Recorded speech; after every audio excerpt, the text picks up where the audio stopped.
Recently, I saw an article in the Register that talks about how the city of Cornwall spent $2 million on wasted software from Oracle on a $4 million contract.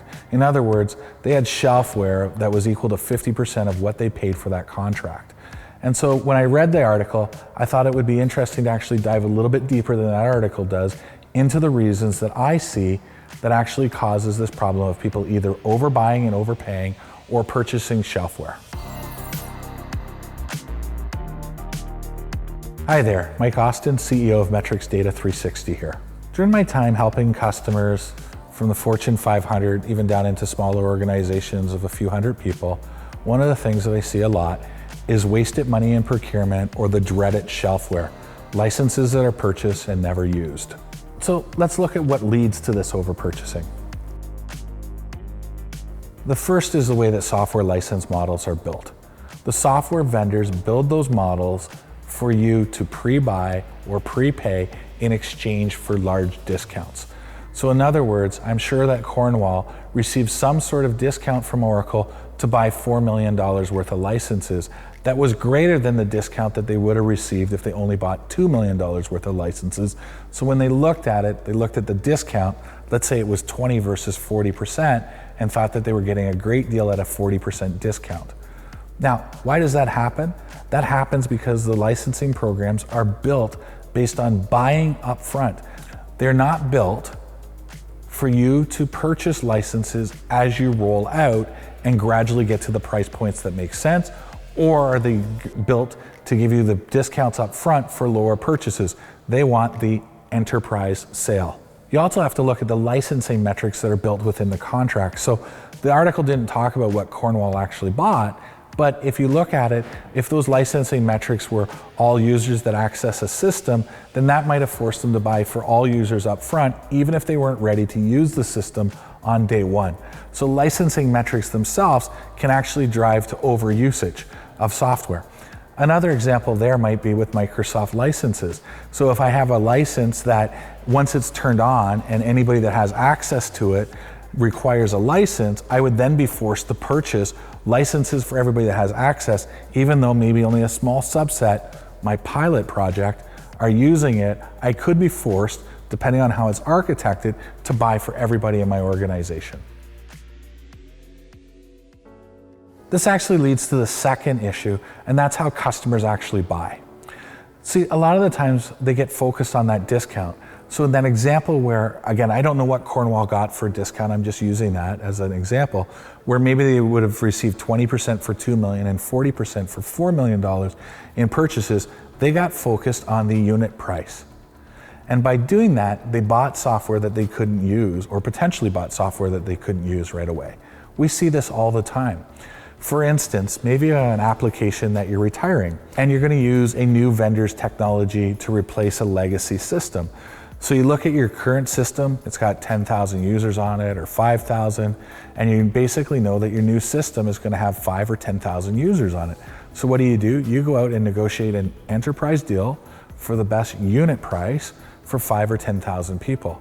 Well, the reality is now I'm paying for software maintenance on my old system, which maybe is going to take me 18, 24 months to retire, and I'm paying for it at the full use value for the new system for 5 to 10,000 users. This happens because you're following the vendor's rules. They have a licensing program like we talked about that's designed a certain way, and you're following into those rules. And you're looking again at the unit price versus maybe looking at the full picture and what that full picture looks like within your environment. One of the biggest reasons that happens is because you don't have a viable alternative to the solution that you're looking to purchase. So for instance, with Cornwall, again, I don't know, but did they have another vendor that could have done what they did, or did Oracle know that they had the business? Right? So and sometimes what you'll see is you're purchasing a solution where that vendor knows they've won the deal. They're going to be less likely to negotiate and be flexible than if they think that they're up against some other viable incumbent that's real. Now, people have tried this in the past, and so you have to make sure that this is a viable alternative and that it truly is real. For instance, I've seen so many people say to Microsoft, well, we're not going to use Office 365, we're going to use Google. And in the enterprise space, Microsoft doesn't take that necessarily as a valid threat. They just sort of say, oh, okay, and they'll sort of appease you with entertaining it, but back at the office, they're like, there's no way those guys are going to Google. So you have to make sure that your viable alternative is truly an alternative that that vendor is scared of and is truly competing against. So the third area that causes this problem is the current solutions. I sort of touched on this earlier. Most organizations have a ton of technical debt. So if you're looking to modernize or digitalize your environment, you've got these systems that you're currently running that you're paying support and maintenance on that you want to get rid of and move to newer systems. That unfortunately, most of the time just doesn't happen overnight. There's lots of reasons for that. There could be a lot of technical integrations into these systems. You've got end users that you need to be concerned with and their training and their knowledge of new systems or their pushback and resistance to change and things like that. But you have to understand what your current position is and the technical debt that you currently have before migrating to new systems. So often we see that they're migrating and that old system is still on the books from a capitalization perspective. So even there, you're getting a double whammy because you're still paying for it in your budget through your capitalization, and then you're gonna go out and buy a new system, making the problem of buying some of these new systems either more challenging or compounding the impact on your IT budget in a greater way.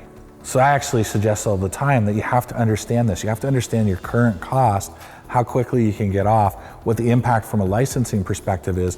Because if you're in a contract with a vendor that's an all or nothing support contract, from a maintenance perspective, even though you may decrease your users by 50% in year one, and then by the end of year two be all off the system, you're probably gonna have to pay your full pop of maintenance for 2 years because they're not gonna let you reduce your maintenance by 50% because all of your licenses need to be maintained, not just the portion that you're using.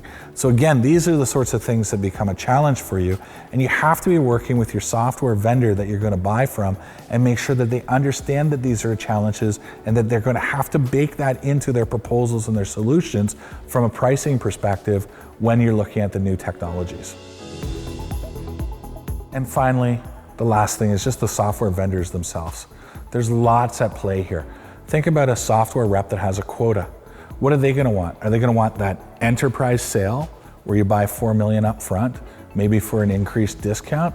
Or do they want the smaller sale, maybe a few licenses this year to run a pilot that then grows to 10,000 users over the course of 2 years? Well, they're going to be looking at their quota and saying it's better for me to get a deal up front. So they're going to be pushing for those deeper discounts and for you to pre-buy all of that shelfware. Most software companies will say that they're your partner and that they want to partner with you, but their compensation is going to dictate their behavior, and compensation plans are year to year. They are not focused on multi-year compensation plans.